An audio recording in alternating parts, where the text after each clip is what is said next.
Would you like paper or plastic? Neither.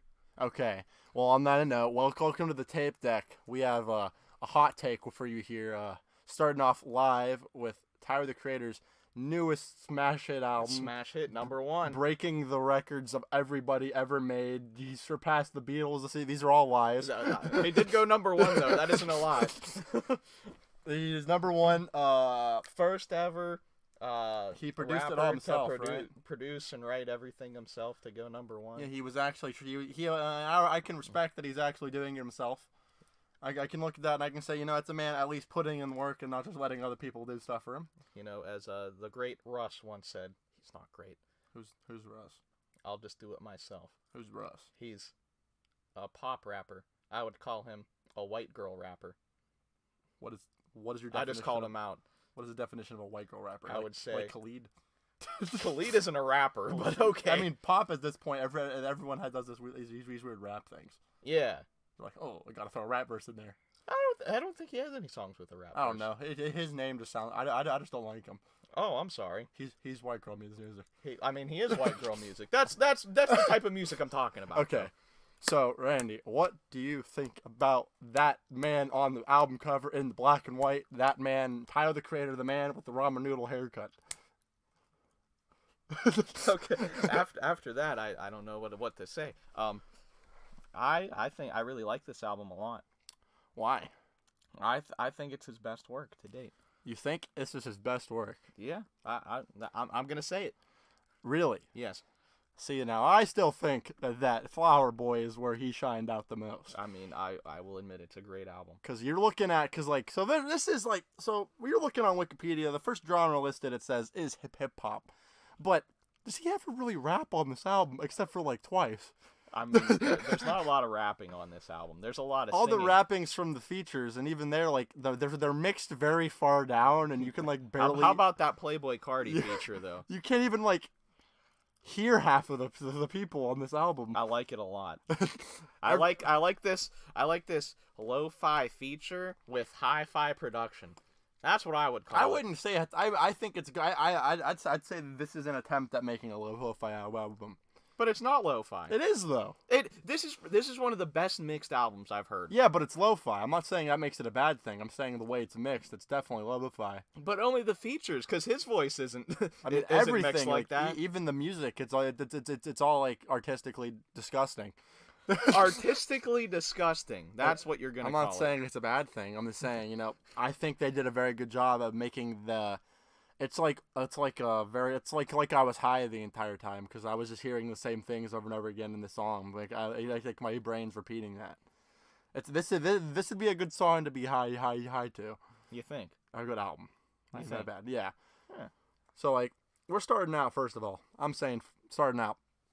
I think Igor's theme got me really hyped for this album because it was very funky. But then again, once again, I was kind of scared because all I'm hearing is the same thing the whole song. And then, what I heard the rest of the album, Randy? The same thing. The same thing every single song. And I guess it didn't matter as much because the songs weren't... I mean, the songs aren't that long. Disgustingly long minus... The longest song is a 2-part song, though. Yeah, which is 2 different songs. And you can tell because halfway through, it just randomly turns into the other song. And I'm like, oh, okay, we're on the other song now. Yeah. But I think... Personally, even though I don't enjoy it, but it's not my cup of tea, so I'm not an authority here. This is not my ginseng. This is not my chai. It's not your chai. Yeah, no. It's not my oolong. Oolong. But I don't like oolong. Oolong's sweet, isn't it? I don't know. I think it's flowery. Aren't they all flowery? They're all made of leaves.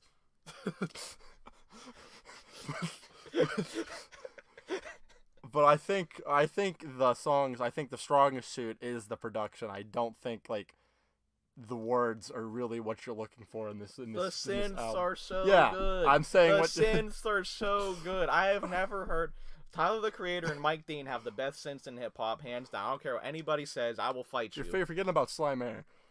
Stop. Pierre doesn't have good synths.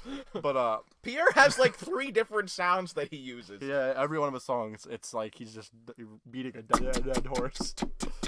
But I do think so. lyrically, you can touch on some some like relatable subjects like are we still friends? I don't love you anymore. It's a very like relatable album. I like that, yeah. And then you got like a boy's a gun. New magic. On. But like I just think that like hook wise, it's very lackluster on this album. What hook wise? I don't think they're very good. Earthquake has such a good hook. Oh, I think it's love horrible. that song so much. That song's been on repeat. That song, like, I don't know. It's just it's like not good. Also, what is the trend of making song titles capitalized? It doesn't show you that on here. It says all stylized in caps. Yeah. There it is. But I'm saying, why is that a trend now? Everyone's doing it. Not everyone, but I've seen it a lot. I mean, it is pretty common because Denzel Curry just released an album today.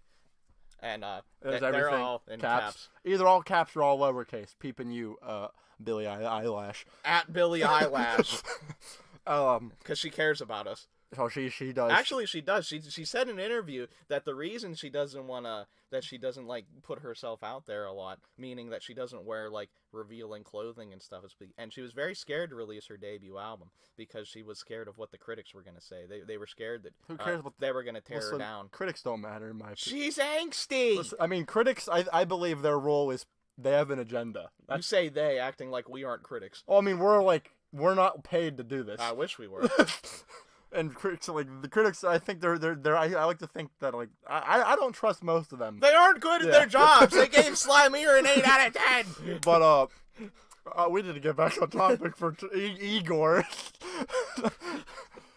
So you think the hooks are good, and like I guess that's just personal preference because like I think to make a good hook, I think it has to progress. I think it has to progress over song, or at least have a meaningful way of staying concrete. And I think most of these songs are just hooks, and there's not a lot of verse and like more. There aren't a lot of verse. There's not a lot of verse in. I feel like this album is meant like each song by itself. It's you're able to just play it standalone. They're all radio friendly. Not all of them. No, not all. But like a lot of them, especially Earthquake. Earthquake. That song is literally made to be a single. I love it though. It's that's why you love it. I know. You love that stuff, and that's okay. I do love that That's just stuff. you. It's so catchy. That's why you like it. That's why I don't like it. Because that's whole purpose is that writing. Yeah.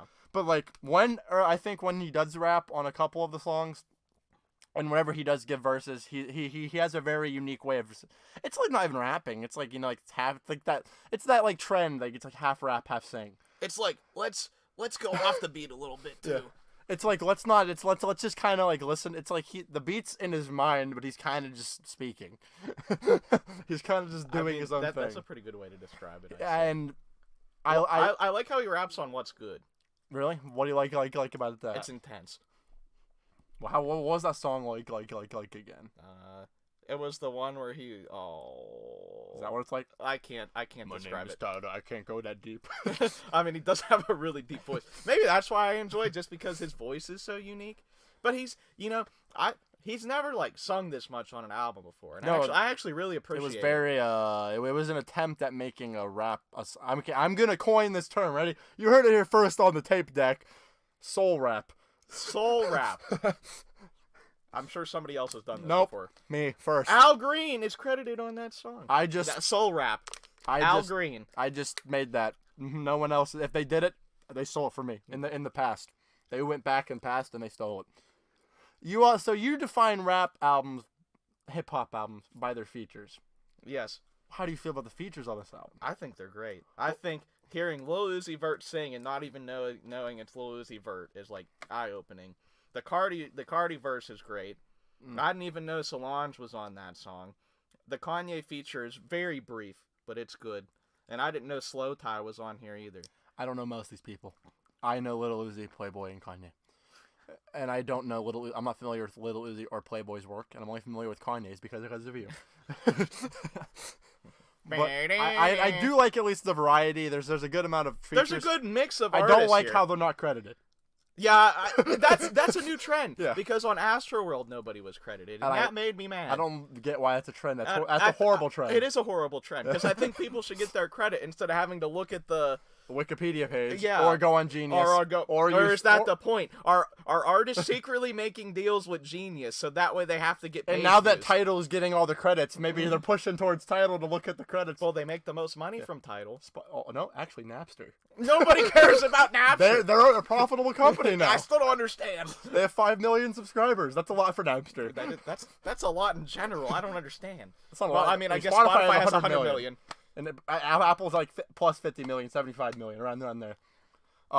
Closing remarks on this album. I mean, I think it's a sorry. Go ahead. I jumped you. Sorry, that popped in my head. Go ahead. I'm gonna steamroll Randy right now.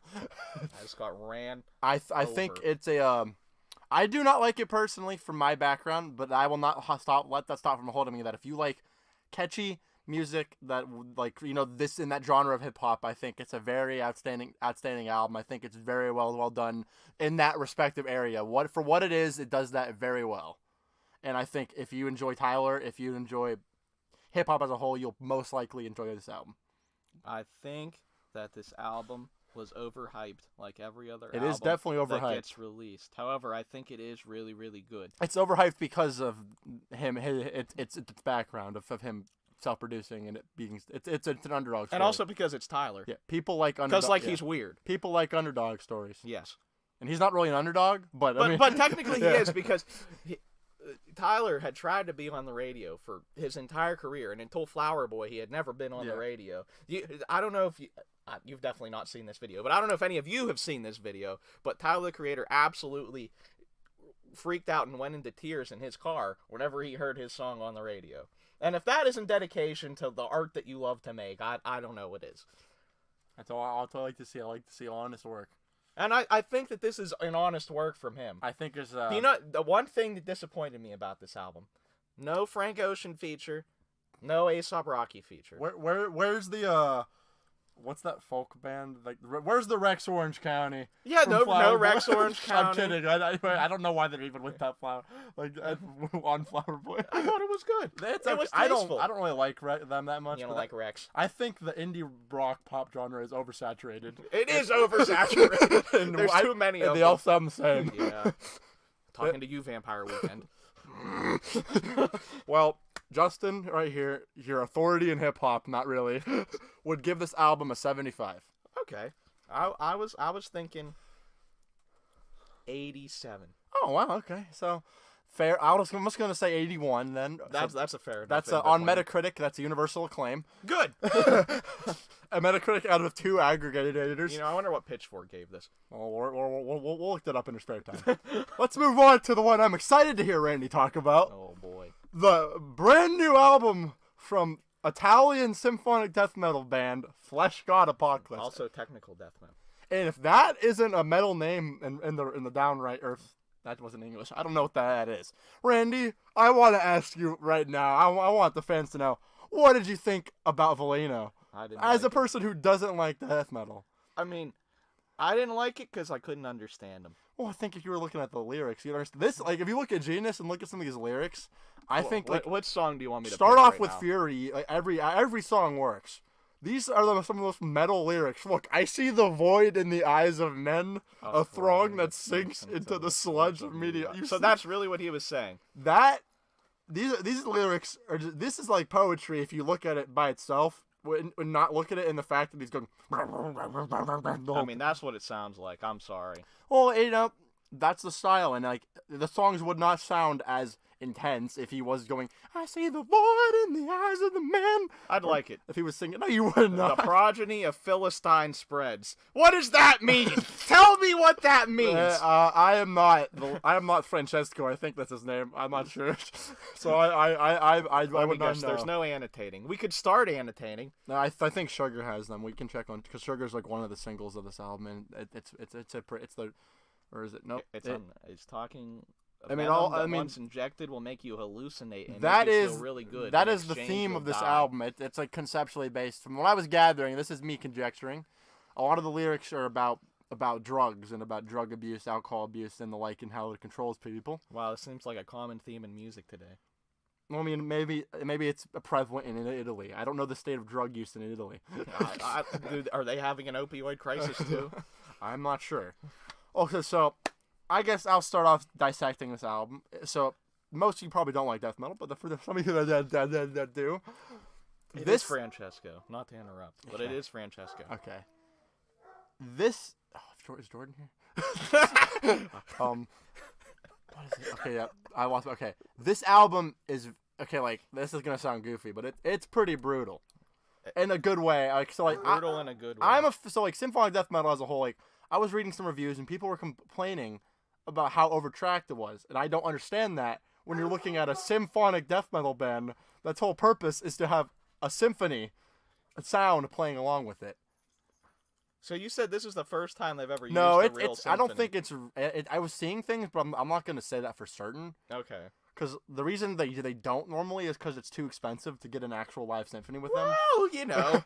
So they program them, but like the samples, you couldn't even tell it's fake. You can't even tell those instruments are fake. But like I just think so. You're the complexity of this album is like I think it's an accessible album and also complex. You hear a lot of really intense guitar. There's some great solos. I think his guitar tone is beautiful. It's like, okay. I don't know how I feel about it, but there's constant. The first latter start of the album, the first track. It's not Jordan. It's my parents. The constant upbeat. It's constantly quick. It's keeping you energized and it's moving quickly. And that's what death metal should do. There's lots of moving parts. The piano's going. There are lots of moving parts. I will say that. You hear the blast beats that never stop. See, I'm That's I'm not a big fan of the blast beat. I think there also are some songs that slow down, and I think those are also. I like 2 songs nicer. on this album. Because, like, these songs, if we want to talk about good choruses, these choruses are catchy. These songs get catchy whenever you get to the choruses, as you knew what he was saying. It's like a mix of power metal, too. Because it's, like, really, like, it gets triumphant. You hear this, like, there's really nice melodies that, like, get you, like, excited and pumped. And I think that it's like their most accessible album to date. I would say, for death metal, like, this is an extreme genre. It's like jazz. Like not smooth jazz. That's made to be accessible. But like like bebop, like it's not accessible to listen to. It's like in the extreme. You lump it with extreme genres that are hard to get into, and there's nothing that really is relatable to it. Like I said, I like 2 songs on this what entire songs album. What does? The Praying Mantis' Strategy and Mona Lisa. You only like that one because it was a minute long, and it was a vocal But see, piece. it was really cool though. Well, I wanted to sample it. It was really cool. It is a very I think the what's it called? The choir. Yes, choir. Yes. The choir is a very nice touch, and in a lot of the songs, they hit those hits like that song just pumped me up. And then it goes straight into Mona Lisa. I think that's another good part of this album. This album is very the transitions are really seamless. Is very nice. I will say that the transitions are very seamless. And this album is very mixed well. They're a death metal band on Nuclear Blast Records, so obviously they're Nuclear Blast. So that's a big name metal label. So like they're not in the unknown in the metal scene. They're very well known. That album art is also just gruesome. What does it mean? We see the moon and the sun at the same time, polar opposites. We see a man being puppeted, so that must be the reference to drugs. I'm guessing that's like that might be an organ or like some like elephant. I can't. That is definitely an elephant. Yeah, so like I don't know. I see the tusk. The elephant might be some sort of like. There's something riding the elephant. Metaphor. But it has a cross on it. Well, you gotta get. I mean, it's not a normal cross because it's like a cross. Well, because the cross is like a T, isn't it? It's close enough. Okay, I'll take your word for that. But yeah, I think like essential songs on this album. I think Sugar is awesome. If you're looking for like choruses, Sugar's great. The Hunter, like it's very catchy. The pre-choruses are nice. There's also post-choruses. It has enough to keep you moving. I think Embrace the Oblivion is a great song. And also, Pissing on the Score is another good song that I enjoyed. The piano is nice in that song. Listen, the piano. I'm saying if you like complex arrangements, this album is for you. If you like death metal, you might not, admittedly. You probably don't. But I think it's like you're hearing like my biggest problem with this album is just sometimes the songs like for what was happening in the song, it can carry on a little too long. Like I'd say you can cut down some songs. Like the ones that I think the 4 minute, 5 minute ones are fine, but like the longer 6, 7 minute ones are kind of pointless, in my opinion. I feel like this band isn't a band that can really carry a 7 minute song that well, because they can't. I mean, I think that 4 minutes, 5 minutes is like their range. They're not like a Dream Theater, even though I like where you can do like a 14-minute song with multiple parts, or like Rush. Like this isn't a 2112. No, this isn't a 21-minute song that keeps you in engaged the whole time. I mean, it can get boring, but it's mostly engaging. Sometimes I do think with the amount of instruments, it can be hard to pay attention to. It's hard to figure out what to listen to. And I think that's kind of a point, because it's death metal. You're not supposed to be comfortable. Okay. It's supposed to be you're supposed to just constantly be engaged. I'm definitely on edge. You're never supposed to know where you are in the song. I can't sit down and relax. That's I think that's kind of the appeal of death metal too, because it's the high end energy, and just it's I think like part of it is just how hard it is to listen to, and how hard it is to follow. I think that's what people and like myself enjoy about it, is that it's so diverse in the way that it writes, and it's different from anything else out there. Yeah. I think Valeno, if you like metal in any capacity, you'd give it a listen. If you don't, you probably won't like it. I was gonna say that right now, because it is Cookie Monster vocals minus his normal vocals, which are very nice, but he doesn't do them. They don't happen very often on this album. He does it a couple times. That's about it. Does he speak in Italian on this album? Because I thought he did. They speak Italian and Latin, I think. Because Latin is like metal, the devil, Latin. The Romans. I mean, that's what he sounds like. It's pretty good though. I dig it.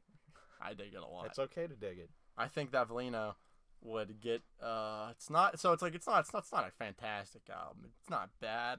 I'd say it's pretty good. I'd put it right. I'd put it like on the 80.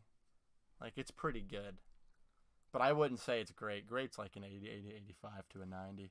This is like a B minus. A B minus. Yeah. So it's an 80. Okay. For me at least. I'm going to give it a light to decent 65. I'll take that. That's more than I expected. Really? That's higher than average, Randee. That is higher than average. You gave it a decent. I mean, I think that the instrumentation's great. I'll say it. They know how to play their instruments. They definitely do. And they know how to compose. And too. That's what I'm saying. It's not like you can complain about that. You can complain about his vocals, which I'm gonna complain about, because I personally don't like that. So that's hard for me to get past. Yeah. How about hey, listen, actually, if you don't like the vocals, there's an instrumental version. There's instrumental versions of every song. Yeah. So you can just listen to those. Yeah. And that'd be much more easy to listen to. It would be, honestly. I mean, I wouldn't then be distracted by all his vocals. So we have 80 and 65, which would put us like at 73 and a half. So we'll round up to 74. 74. All right. Pretty decent entry. If you're into this stuff, give it a listen. Maybe if you're bored and want to laugh at some Cookie Monster vocals, if you take a listen anyway, you might be surprised. Give it a shot. Sometimes it is funny. I think so. I don't think he's funny though, because he's just really intense. I mean, This album's just really intense. Oh yeah, it should be. I like it. Getting you really pumped up for whatever. You were listening to this at the gym, and it was probably getting you to lift 40 times your weight. I mean, I was biking when I was listening to it, so it was a little different. But I was going fast on the bike, I'll tell you that. Well, your heart's at a good 340. Oh, definitely. 100%. You're going to have a heart attack. Yeah. I'm going to have apnea. Sleep apnea? Yeah. All right. What album did you pick next week? Do What Thou Wilt by Ab-Soul. Is wilt even a word? I mean, it was a long time ago. Wilt Chamberlain's a name. I need to look at the name of this artist real quick, because I can't pronounce it and I'm gonna butcher it, but it's fine. It's the album. I'm like, so what album is yours? Yours is rap, right? Correct. Hip hop. He's signed to TDE. If you're familiar with TDE, that's Kendrick Lamar and Schoolboy Q's label. So definitely very promising. You've heard his voice before if you've listened to Kendrick and Schoolboy. So. I will be doing With Ralph Alessi by, Turkel Norgard. That's what I'm going to go with. Turkel Norgard. I'm gonna go with. Yeah, I'm definitely gonna go with that. Is he Swedish? Norwegian. I actually don't know what instrument he plays. Ralph Alessi. This is a modern jazz album released pretty recently. I'm gonna look up modern jazz. It's Let me look up Turkel Norgard, see what he plays. Ralph Alessi is another prominent artist. He plays trumpet. Nurgle. Turkel is what does he play? I have no idea. He's a drummer. Okay, he's the drummer on this album. And then there's other people, don't know what they are. I'd have to look on Bandcamp because there's no Wikipedia because he's not very well known because modern jazz is not a thriving genre. But I'm going to give shout out to these people because I think they are great, and I hope when we come tomorrow, Randee will agree with me about that album. Well, until then, we'll discuss that. I'm your financial advisor, Justin Kovac. And he's really bad at his job. Please don't buy things that are out of your budget. Or buy things that are in your budget. He's just saying don't spend money. I'm saying money is a construct, and we don't even need it. I mean, he's right. Communism's the way to go. We should just trade things like we used to. So I'm saying either we do communism or anarchism. There's no other way. Or we could full government control or no government. Why? I'm just saying things. I don't believe that. Oh. I mean, if you had a compelling argument, you can try and convince me. The government can give me 2 goats and milk in some land. How about 40 acres and a mule? A piano, a guitar. You can live at the mall. All right. On that note, to end on a high note, I'll see you folks later. Just roll for an initiative.